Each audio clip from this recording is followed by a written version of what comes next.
So kung napanood mo na yung mga previous videos ko, yung mga reels ko, at you're wondering kung ba't ba masyado siyang puro submit to your husband, may hugot kasi yan, mami.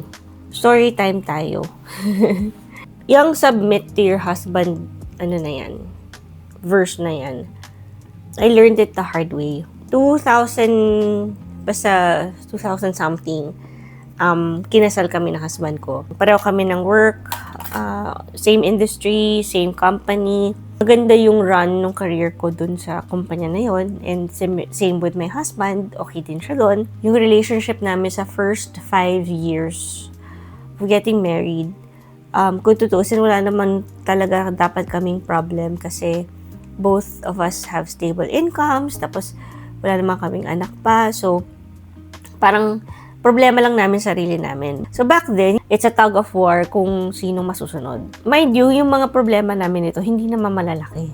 I can't speak for him. Pero ang alala ko lang sa sarili ko nun is, puro sarili ko lang naisip ko. Oo, totoo yun. Looking back now, puro sarili lang naisip ko. Nakahiga kami sa kama. Pinag-aawayan namin kung sino magpapatay ng ilaw kasi pagod na kaming dalawa. Eventually, he transferred jobs. Ganyan, lumipat siya ng work. Lumipat siya sa trabaho.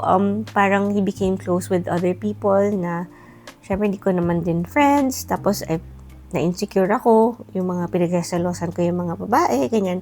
I don't know kung may bearing yun. Baka naman, hindi ko alam, diba? Pero what I'm saying is, wala akong konsepto ng give and take.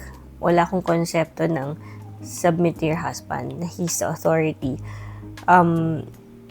Basta ako, if I don't feel good about something, I react. Bad trip lang ako pag hindi ako masaya, pag hindi feeling ko, nagsiselos ako. Basta parang run by emotions ako, ganun. Oo, nung time pala na yun, wala akong ginawa kundi mag-walk out. When I don't get things my way, I really make a scene, or I really make him feel bad.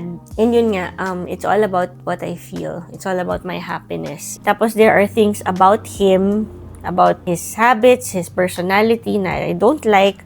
So, gusto kong mag-change siya, ganyan. So, I was trying to change him somehow. I think he got all fed up dun sa pagnanag ko, pagiging dominante ko. Yes, may pagka-manipulative din ako. He got fed up, and eventually, 5 years into the marriage, he left me. I will spare the drama kasi hindi naman para malaman niyo pa kung ano yung kadramahan na nangyari nun. Pero yun, naiwan ako sa house. So isa sa mga pinaka nakaka-stress na moment sa buhay ko kasi praning ako, ganyan. Kasi parang anong wala sa akin, bakit iniwan ako, ganyan. Ang maganda dito, I was surrounded by people who gave me godly counsel. Hindi ko makalimutan yung advice ng mother-in-law ko na wag kang aalis sa bahay nyo. Wag kang aalis kasi wala siyang mababalikan. Wag kang magka-close ng door. So that is the wisest advice na nakuha ko. Thankfully, wala rin akong appetite to date. God used that time to isolate me. At kausapin ako. Doon ako nag-start magbasa ng Bible. Doon ko na-realize kung na naka-anchor yung security ko at happiness ko sa asawa ko. Na yung friction namin nung magkasama kami is because I want to be happy. And pag hindi na-fulfill yung happiness ko, pag hindi ako satisfied, inaaway ko siya. Because I feel like he's not loving me enough, or he's not giving me what I need. He's not satisfying me. So, yung idol ng buhay ko ay yung asawa ko. And so, when the marriage fell apart, wasak din ako. Wala akong makapitan. And that's when God came in. So, in-isolate ako ng Diyos at dun ko na-realize how broken I was. He used that time para ipakita sa akin na apart from Him, anything na ilagay ko above Him, pwedeng mawala. During those moments na I was down, I was so broken, pinakita ni Lord yung comfort niya sa akin. pinakita ni Lord, doon ako kumapit sa mga salita niya. Doon ako kumapit sa Kanya. Na, okay, kung ganun pala, walang constant sa buhay ko. Kung mamahalin ko yung parents ko above God, and alam mo yun, pag iniwan nila ako, wasak din ako. Yung asawa ko, iniwan ako, wasak din ako. So, doon ko na-realize that I need God in my life. Kung gusto kong maging maayos yung buhay ko. Yung happiness ko, yung security ko, hindi, it's so unfair na hanapin ko sa asawa ko yun or sa kahit sinong tao na i-demand ko yun. And so, long story short, we reconciled. It was not dramatic at all. It's just one day, he said, okay, he's coming back. Wala nang tanong, wala nang we just moved on. Wala nang tanong-tanong, walang drama. And I think he came back to a different wife. One who is not so clingy anymore.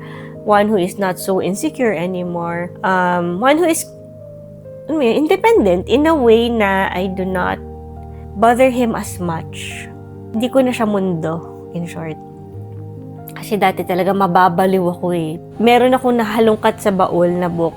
It's the Love and Respect book by Dr. Ed Rich. So dito sa book na to, pinakita sa akin ng Lord yung how disrespectful I was towards my husband, and that he feels unloved when I don't respect him. Kasi we are wired differently as husband and wife, as man and woman. So, ang mga babae, we love affection, we love to be loved. With men, it is really all about respect.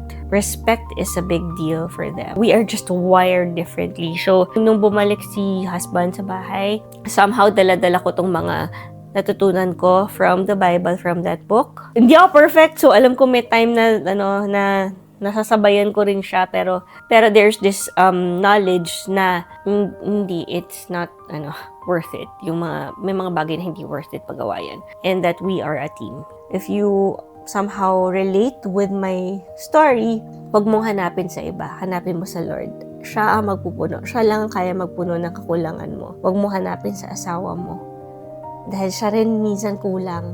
But instead, get it from God. He is the ultimate source of love, joy, peace, lahat ng kailangan mo para maging secure.